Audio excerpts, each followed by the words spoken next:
Assalamualaikum warahmatullahi wabarakatuh. Bismillahirrahmanirrahim. Alhamdulillahillazi asra bi 'abdihi lailah minal masjidil haram ilal masjidil aqsa allazi barakallahu hawlahu liyuriyahu min ayatihi innahu huwas samiul basir. Asyhadu an la ilaha illallah wahdahu la syarikalah wa asyhadu anna sayyidina Muhammadan abduhu wa rasuluhu. Allahumma shalli wa sallim wa barik ala sayyidina Muhammad wa ala alihi fil awwalin wal akhirin wa fil mala'il a'la ila yaumil qiyamah. Amma ba'da. Ayyuhal mu'minun usikum wa iyaya bitaqwallah faqad fazal muttaqun. Ikhwan akhwat yang muliakan dan sayangi karena Allah, kita lanjut kajian. Sebelumnya kita doakan dulu para kedua ulama kita, semoga Allah tempatkan beliau dengan di tempat yang terbaik, diberkahi semua amal ibadah beliau dan diampuni serta dimaafkan jika memiliki kesalahan, serta nafa'ana Allah bima wa bi ulumihi ma fid dharain amin. Ikhwan akhwat yang muliakan saya karena Allah, kita lanjut sampai di mana beliau kemarin itu dipanggil oleh orang Yahudi dari kanan, dipanggil oleh seorang pemanggil Nasrani dari sebelah kiri. Kemudian ada yang manggil beliau lagi.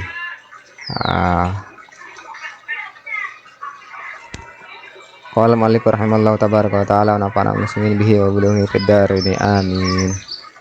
Wa bainama huwa yasiru, dan bila mana dan di tengah-tengah beliau sedang berjalan begitu ya, berperjalanan dengan buruk tersebut, iz huwa bi mar'atin hasiratin anzira aiha, tiba-tiba ada seorang perempuan yang terbuka dua lengannya, artinya tidak tertutup semua tubuhnya nggih. Wa 'alaiha min kulli zinatin, dan di situ di lengannya itu segala macam perhiasan khalaqahallahu ta'ala, yang Allah ciptakan dia. Wa qalat ya Muhammad, dan perempuan itu yang gunakan perhiasan tadi itu, ya Muhammad unzurni as'alka, hai Muhammad lihatlah aku akan tanya engkau ya, aku mau menanyaimu gitu ya, aku ingin bertanya padamu. Falam yaltafit ilaiha, kemudian beliau, tapi beliau tidak menoleh kepadanya. Faqala man hazihi ya Jibril, siapa perempuan ini wahai Jibril?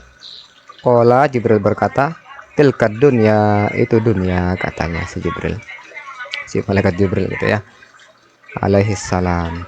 Amma innaka, adapun engkau wahai Nabi sallallahu alaihi wasallam, lau ajabataha, andaikan engkau jawab perempuan tadi yang mana lengannya itu terbuka dan situ banyak sekali perhiasan, yang dihiasi oleh Allah Ta'ala, lah tarot ummatuka dunya, saya umatmu akan memilih dunia alal akhirah, artinya mayoritas umat kita akan lebih memilih dunia ketimbang akhirat. Nah, beliau nggak jawab kayak gitu aja di zaman ini ya, dari zaman dulu bahkan. Nah, umat Nabi SAW itu banyak sekali yang memilih dunia, sehingga lebih memilih kekuasaan dan seterusnya. Bahkan dalam kekhalifahan kita, kekhalifahan Islam itu banyak sekali para khalifah yang tidak aman. Nah, itu dalam sejarahnya seperti itu ya, hanya sedikit saja.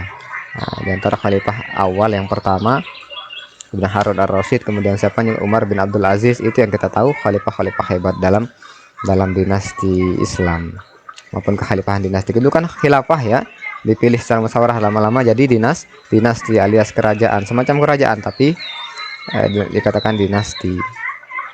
Ini dinasti di politik kita ada di istilah dinasti ya. Khair. Hasiratun, nah ini buat yang ngajar nanti nih, ngajar ikhwan akhwat kita yang nanti kalau ngajar, misalnya ngajar kitabnya hasiratun, ada di dalam hasiahnya itu hasiratun, apa maksudnya hasirah? Aika sifatun anziro aiha, dia tersingkap dari kedua lengannya tersingkap ya.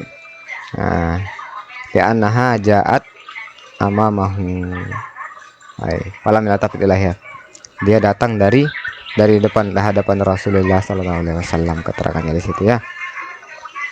Walam yaltafit ilaiha, Nabi tidak menoleh ke dia, la bi ra'si wala bi ainihi, tidak menoleh dengan kepala beliau, tidak pula dengan mata beliau, wala bi qalbihi, tidak pula hati hati beliau tidak menoleh kepada dia. Khair, gitu ya penjelasannya. Kemudian siapa yang beliau ketemu selanjutnya, uh, sebentar. Wabayna huwa yasiru, di tengah-tengah beliau sedang berperjalanan. Idh huwa bisaykhin yad'uhu, tiba-tiba ada seorang syekh, laki-laki tua, kakek-kakek gitu ya, kakek-kakek kalau bahasa kita ya. Nah, makanya syekh itu biasanya panggilan untuk orang tua. Suyuh itu orang. Zamatni saikhon walastu bisaykhin. Katanya seorang yang apa namanya, dulu ada seorang laki-laki yang jatuh cinta pada seorang perempuan, sedangkan dia dibilang tua. Zamat nih saikhon walastu bisaykhin, dia kira aku udah tua, padahal aku bukan kakek-kakek. Inamas saikhu mayadubu dabiba, namanya kakek itu, orang tua itu siapa ya, dia merangkak begitu ya, orang sudah membungkuk-bungkuk badannya. Itu sedikit tentang kisah asmara di kalangan bangsa Arab ya. Baik. Ada seorang kakek-kakek yang memanggil tua sekali ya, memanggil beliau. Mutanahyan anit torik, agak ujung, agak pinggir dari jalan. Dia menyingkir dari jalan. Dia bilang, halumma ya Muhammad, kemarilah wahai Muhammad. Disuruh minggir Nabi sallallahu alaihi wasallam. Maksudnya disuruh menepi begitu ya. Pakol, kemudian berkatalah, siapa berkata? Jibril. Pakola Jibril, balsir ya Muhammad. Tapi teruslah jalan wahai Muhammad, terus. Nah, supaya Nabi Shallallahu Alaihi Wasallam tidak menepi. Jadi disuruh menepi sama kakek. Pakola man haza ya Jibril, siapa orang ini wahai Jibril? Jibril menjawab, kola haza adullah, ini adalah musuhnya Allah Ta'ala. Siapa? Iblis.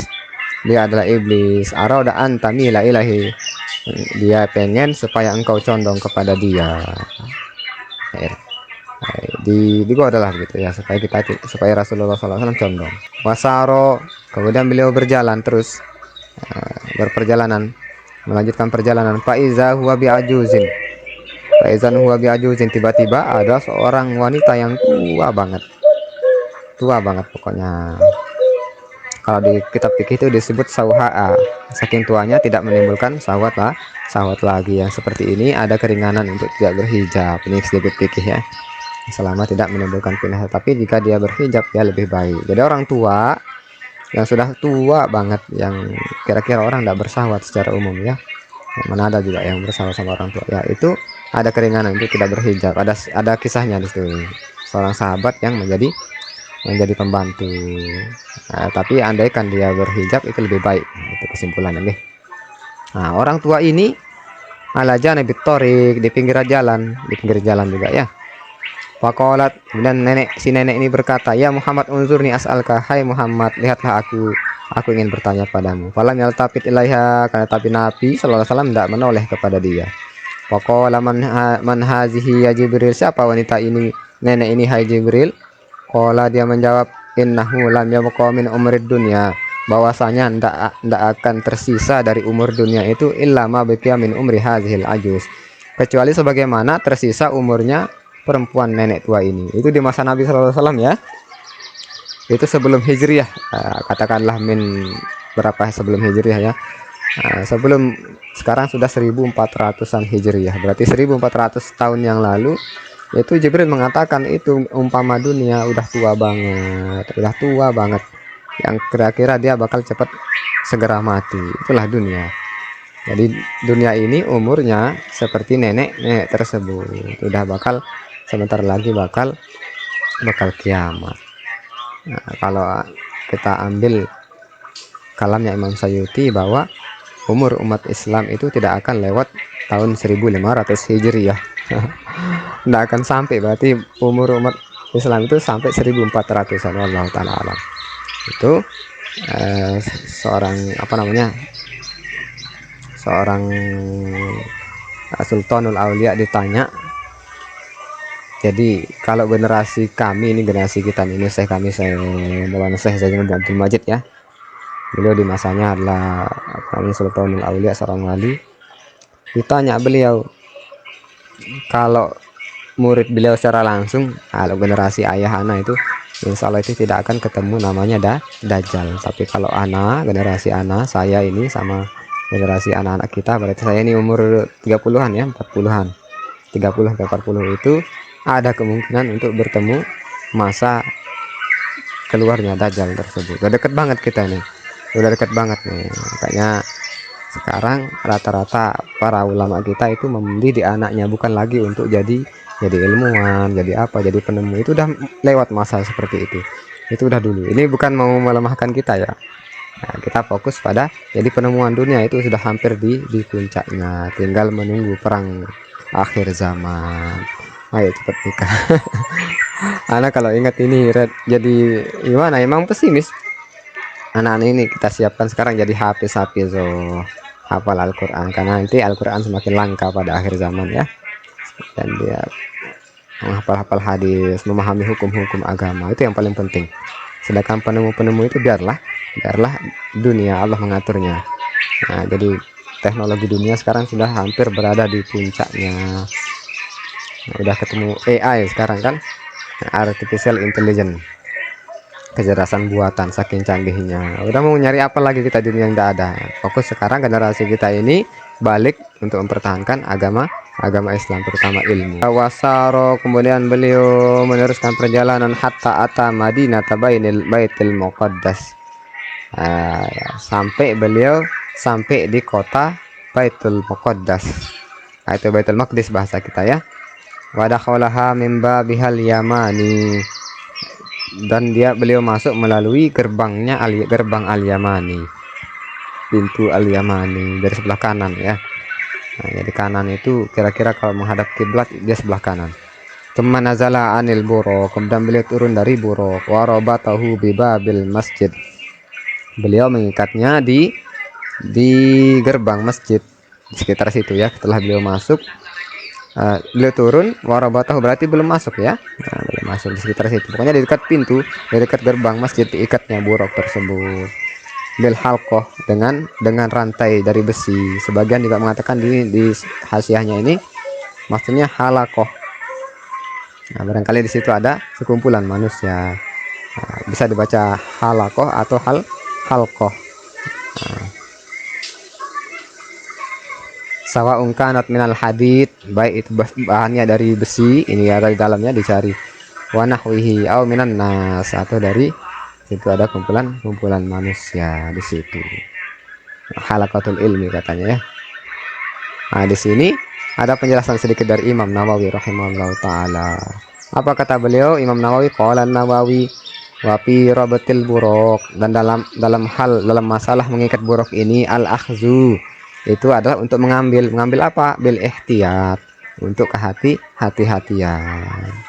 Apa istilahnya yang nggak ada salahnya ya. Ihtiyat itu kalau bahasa kita tuh nggak ada salahnya kita ikat. Nah, jadi kalau kita udah lakuin itu menjamin semua keselamatannya. Fil umur, al ihtiyat fil umur, berjaga-jaga. Nah, itu paling pas ya. Nah, jadi Nabi di sini mengikat buraq tersebut itu adalah sunnah untuk kita, supaya kita al-akhdhu bil ihtiyati fil umuri, kita supaya berjaga-jaga dalam banyak perkara gitu, dalam masalah-masalah kita. Wa ta'atul asbab. Nah, wa ta'atil asbab bisa juga wa ta'atil asbab. Nanti di sini kita mengikuti sebab. Sebab itu bagaimana? Kalau kita mau kenyang makan, kalau mau sembuh berobat. Walaupun pada hakikatnya semua keamanan, kesehatan, kecerdasan, kepintaran, termasuk kekayaan itu semuanya dari Allah Ta'ala. Karena tapi kita diwajibkan untuk melaksanakan taatil asbab. Kita mengikuti asbab, apa penyebab dari semua itu. Kalau kita mau sehat, sebabnya apa? Sebabnya berobat. Wa inna zalika la yaqdahu fit tawakkul, kata beliau Imam Nawawi. Karena tindakan seperti itu, tindakan Nabi mengikat buraq itu, atau kita menjaga harta kita, atau kita berobat supaya tidak sakit, atau kita menuntut ilmu supaya pintar, semua usaha kita itu layak dahu fit tawakkul, tidak merusak tawakal kita. Jadi kita bertawakal kepada Allah Ta'ala, tetapi kita wajib berikhtiar mengikuti asbab, at-ta'ati bil asbab ya.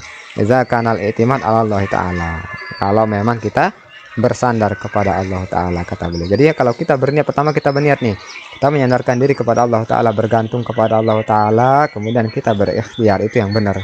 Nah, seperti dalam hadis seorang sahabat bertanya, aku mau sholat ya Rasulullah, kurang lebih seperti itu ya. Apakah kubiarkan ontaku atau ku ikat dulu baru sholat? Nabi bilang ikatlah baru sholat. Jadi itu maksudnya mengikuti sebab amannya onta tersebut dengan diikat dulu. Nah, ini juga sunnahnya Rasulullah SAW.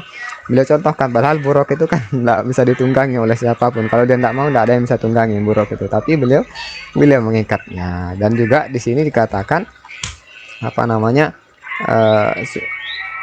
ta'adduban wa ta'asyian, sebagai bentuk adab, ta'asyian bil anbiya. Ta'asyian itu mengambil uswah, teladan kepada para nabi, karena di situ nabi dulu, para nabi setiap membawa buruk ke tempat itu selalu diikat di situ. Ikhwan akhwat yang dimuliakan asalnya karena Allah. Jadi di sini Imam Nawawi ya, dalam peristiwa sedikit itu beliau menyelipkan nasihat untuk kita. Oh, di situ nabi mengikat buruk itu ada dua poinnya. Yang pertama itu taatil asbab, itu mengikuti asbab, berikhtiar ya, berusaha. Yang kedua ta'adduban wa ta'ayyisan, itu kita beradab dan mengikuti para bil ambiya, meneladani para ambiya, itu paling pas. Nah, makanya uswah ta'asyian itu masih satu marga bahasa ya, satu asalnya. Kita meneladani para ambiya. Nah, jadi ini kita ambil bro, kalau kita dulu punya guru atau para ulama, para habaib, atau jejak-jejak para wali, kalau mereka melakukan suatu kebiasaan itu bagus untuk kita ikuti. Misalnya suka bikin rumah, tempat naruh sesuatu di sebelah sini itu boleh dan bagus untuk kita ikuti. Itu namanya ta'asyian, kita meneladani para wali. Akhwat Jibril. Nah, kemudian di sini baik, kita lanjut dulu buat yang terjemahannya supaya nanti bisa ngajar kembali nih insyaallah ya akhwat. Warabatahu bibabil masjid, kemudian beliau mengikatnya di gerbang masjid, bil halqah, dengan gerbang itu dari besi. Allati kanat tarbatu bihal anbiya, di mana dengan itu diikat oleh para nabi alaihi wassalatu wassalam. Berarti ini memang udah tradisi. Tapi riwayatin, dan sebuah riwayat, ada riwayat lain, anna Jibril atas sokhrah, bahwa Jibril mendatangi sebuah batu besar. Fawada usbahu, dia meletakkan jarinya fiha, di sana. Fakhorokoha, kemudian dia memecahnya atau melubanginya ya, melubanginya. Wasad dabihal buruk, dan Jibril mengikat buruk dengan di lubang itu. Jadi dilubangin batu itu, kemudian diikat di sana. Jadi ada batu besar dilubangin sama Jibril alaihissalam dan diikat di sana buruk. Wadakhalal masjid min babin yamilu fihi syamsu. Kemudian beliau masuk, Nabi sallallahu alaihi wasallam. Nah, sementara di sarahnya ada gitu deh. Nah, ketika diikat, ketika apa namanya? Ketika Jibril memindahkan buruk ini, apa kata Jibril alaihissalam kepada Nabi sallallahu alaihi wasallam? Yaqul lahu, kepada sallallahu alaihi wasallam, anta lasta mimma yakunu markubuhu bil bab. Engkau bukanlah orang yang tunggangannya itu ditaruh di gerbang, kata Jibril alaihissalam. Makanya kenapa Jibril mindahinnya begitu, alasannya karena engkau nabi bukan orang yang datangnya itu tunggangannya diikat di gerbang begitu ya. Bal anta a'la wa agla, engkau lebih tinggi, lebih mulia ya. Fala yakunu markubuka, tidaklah tungganganmu itu illa fi dakhilil mahal, kecuali di dalam tempat tersebut, dibawanya ke dalam. Awalnya di luar tadi ya. Wa hadza amrun musahirun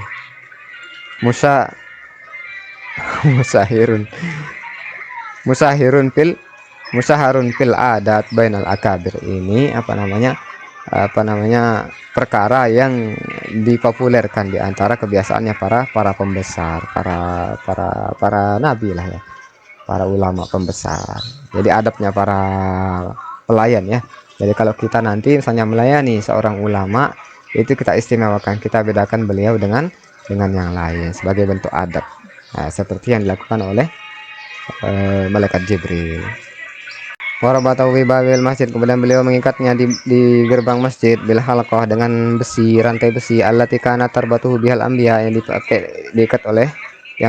dipakai ikat oleh nabi, para nabi, yang mana mengikatnya oleh Nabi alaihi wassalatu wassalam. Wa fi riwayatin, dalam sebuah riwayat, anna Jibril atas sofrah, bahwa Jibril mendatangi sebuah batu, fawada asbahu, kemudian beliau meletakkan jarinya di batu itu, fiha, di sana, fakharaka, maka Jibril melubaginya, memecah untuk lubang, bentuk lubang maksudnya ya. Wasadda bihal buruk, kemudian Jibril mengikat dengannya, di situ diikat buruk, jadi dipindahin sama Jibril alaihissalam. Kenapa dilakukan ini? Nah, di sini eh ka'annahu yaqulu lahu. Ini untuk menunjukkan seolah-olah Jibril itu mau berkata, "Anta wahai nabi," begitu ya, "lasta mimma yakunu markubuhu bil bab." Engkau adalah nabi sosok yang tunggangannya itu bukan ditaruh di pintu. Nah, kalau ibarat tamu masuk ke, ibarat ini ya, kalau menteri datang ke undangan itu parkirannya bukan di situ. Nah, bisa dipahami ya.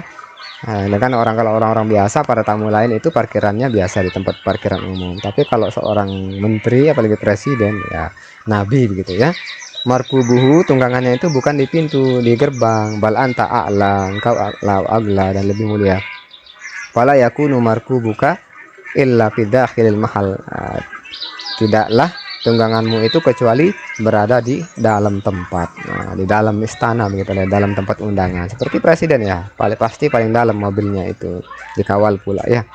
Wahadza amrun musyahidun, inilah perkara yang menunjukkan sebagai saksi fil adati bainal akabir, ya, dalam kebiasaan orang-orang besar. Wadakhalal masjidah, kemudian beliau masuk ke masjid, tadi masuk gerbangnya doang ya. Wadakhalal masjid, kemudian masuk ke masjid, mimba bin tamilu fihi syamsu, dari pintu dimana condong ke situ itu matahari, wal qamar, dan bulan. Dari timur ya, kalau kita baca di syarahnya ini dikatakan bahwa ala kulli halin, kondisi itu yang disebutkan itu min jihatil masrik. Nah, di sini dikatakan pintu itu tempat condongnya matahari mengarah ke situ, dan bulan. Nah, apakah ini maksudnya condongnya ketika terbenam apa terbit? Kan sama-sama condong ya. Sini katakan ayamilani ila inda tulu ihma. Maksudnya di sini dia condong ketika dia terbit. Ya. Bizuhurihi ma alaihi, karena di situ mulai tampak di situ dari timur matahari. Bayangin dari timur ya, matahari terbit atau bulan terbit dari situ. Au yamilani inda zawalihi ma anil istiwa, atau dia condong di situ sejak istiwa. Istiwa itu sedang berada di puncak, matahari maupun bulan ketika ada di puncak, kemudian dia condong ke situ. Fayazulu daw'ahuma, maka turunlah zawal itu mulai turun. Artinya kan matahari itu kalau kita ibaratkan dia naik gunungnya, naik ke puncak langit kemudian turun, itu namanya ya zulu daw'uhuma, cahayanya itu turun, anhu bahwa ala kulli halin. Akan tetapi beliau mengatakan di sini dalam segala kondisi itu menjahatil masrik, wa hadza aqrabu ila kalamihi, ini lebih mendekati kalamnya, berarti dari timur ya. Nah, jadi pintu yang terkena sinar matahari pagi, itu intinya ya. Semua sholat, kemudian beliau sholat, huwa wa Jibril, beliau dan Jibril sholat, kulla wahidin rakaataini, tiap mereka itu 2 rakaat, sama-sama sholat 2 rakaat. Falam yalbis illa yasiron, tidak tidak diam kecuali sebentar saja. Jadi sholatnya cuma sebentar. Nah, itu adab kita ya, dimasuk masjid itu sholat 2 rakaat ringan-ringan saja, yasiron, tidak usah berat. Jadi sholat tahiyatul masjid itu kurang abdul untuk lama-lama, karena kita hanya untuk menghormati masjid. Hatta jatama'ana sun kasirun, hingga berkumpullah manusia yang sangat banyak. Para Nabi sallallahu alaihi wasallam membaini qaimin, maka Nabi sallallahu alaihi wasallam mengenali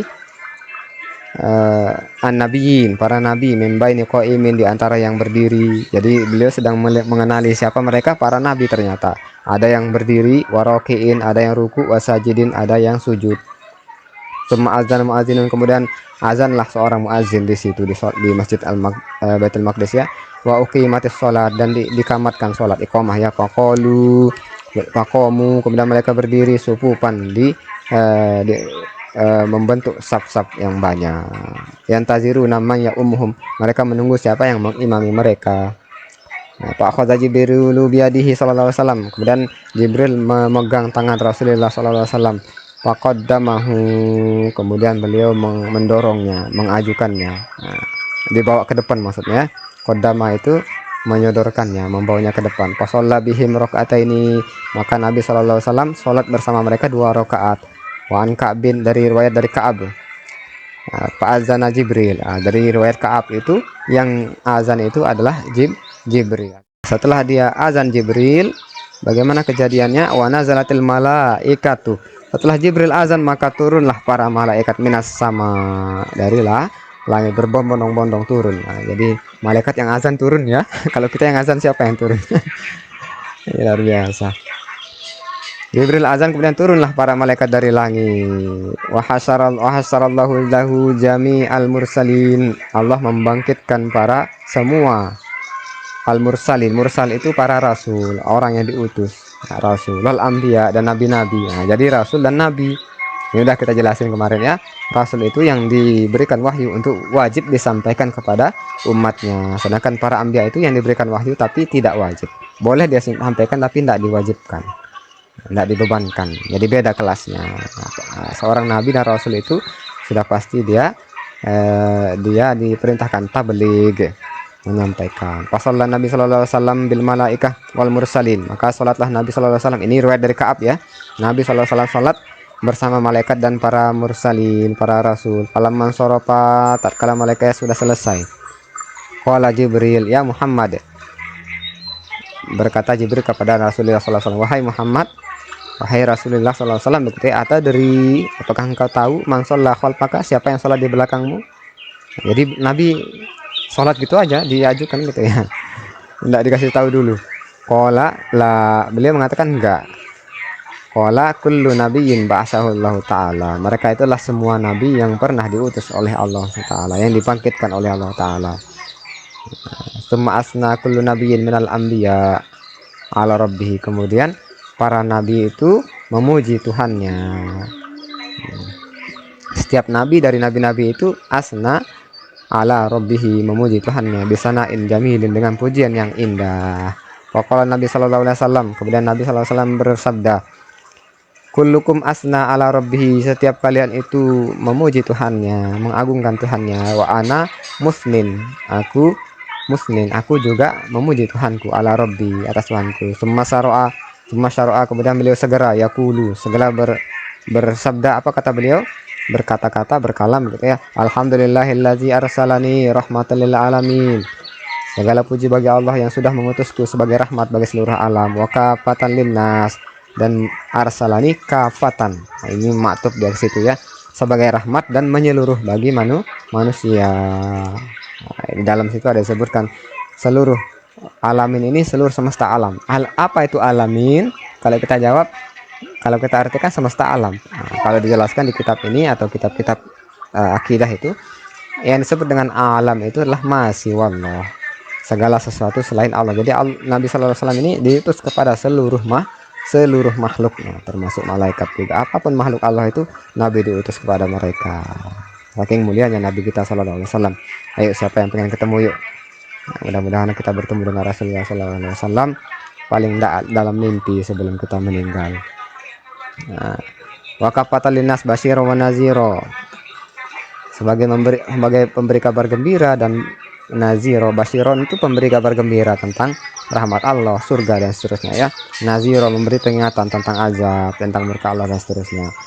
Au unzila alayyal Qur'an, wa unzila alayyal Qur'an, wa anzala alayyal Qur'an, bisa juga ya. Allazi arsala, berarti di sini anzala, bisa dibaca anzala. Wa anzala alayyal Qur'an, dan Allah turunkan kepadaku Al-Qur'an, fihi tibyanun, di situ penjelasan, likulli syai'in, segala sesuatu. Wa ja'ala ummati, dan menjadikan umatku khaira ummatin, sebagai sebaik-baiknya umat. Ukhrijat linnas, yang dikeluarkan, yang dilepas ya. Dikeluarkan itu ibarat pasukan yang dilepas dari pangkalannya untuk menyebar, itu namanya ukhrijat linnas, dikeluarkan kepada seluruh manusia. Wa ja'ala ummati, dan Allah jadikan umatku wasaton, tengah-tengah. Ini tengah-tengah ini berarti yang khiyarul ummah, manusia yang umat yang terbaik. Itu wasaton itu dalam Al-Qur'an kan, dalam Al-Qur'an ummatan wasaton. Kita ini umat Nabi Muhammad SAW ini dikatakan umat wasaton. Kalau Imam At-Tabari mengatakan itu wasaton itu bukan hanya berarti terbaik, tapi memang posisi kita di tengah-tengah. Ada makhluk yang ada di tepi kanan, ada di tepi kiri. Nah ini kita nih nanti di akhirat nanti ada di tengah. Wajal ummati humul awwalun, dan menjadikan umatku ini adalah yang pertama. Loh kok gitu? Akhir kita jeda ya. Besok insya Allah kita adakan kajian menjelaskan tentang apa sih maksudnya humul awwalun wal akhirun. Umatku ini kata Nabi mereka yang pertama, generasi pertama sekaligus generasi terakhir. Kok bisa? Udahlah pertama jadi terakhir pula. Gimana ceritanya? Nah, apakah maksudnya pertama masuk surga atau pertama diutus ke apa pertama diciptakan atau direncanakan akan bagaimana ya? Insya Allah besok kita sampaikan. Ini banyak di dalam sarahnya, ini satu halaman ya di sarahnya ini. Mana-mana kata Nabi Shallallahu Alaihi Wasallam itu mengandung banyak arti, karena memang Nabi Shallallahu Alaihi Wasallam itu jawami'ul kalim, sedikit kata-katanya tapi syarat akan makna. Karena Allah, sampai di sini dulu kajian kita pada malam hari ini. Kita berdoa dulu. Allah maftah alaina futuhal arifin, apakah nantinya Allah berikanlah kami putuhnya para arifin dan pahamkan kami dalam agama. Ya Allah berikanlah kami kemudahan, perbaikilah keadaan kami. Allahumma ya muyassir yassir, mudabbir dabbir, ya musahil sahil sahil alaina kull asir bil basir nazir. Allahumma aslih wa lana kullaha ya karim. Rabbi zidna ilma, rabbi zidna ilma, rabbi zidna ilma. Allahumma fahimna al-masyari'ata wa tariqatul haqiqah wa istamilna bihal haqqi sayyidina Muhammad sallallahu alaihi wasallam. Kita tutup Allah mastur yuba masyayikhina anna wa la tuhibarakata ilmi minna. Kita tutup dengan kafaratul majlis. Subhanakallah wa hamdika asyhadu an la ilaha illa anta astaghfiruka wa atubu ilaik. Wallahu muwaffiq al hadi ila sabilillah. Wassalamualaikum warahmatullahi wabarakatuh.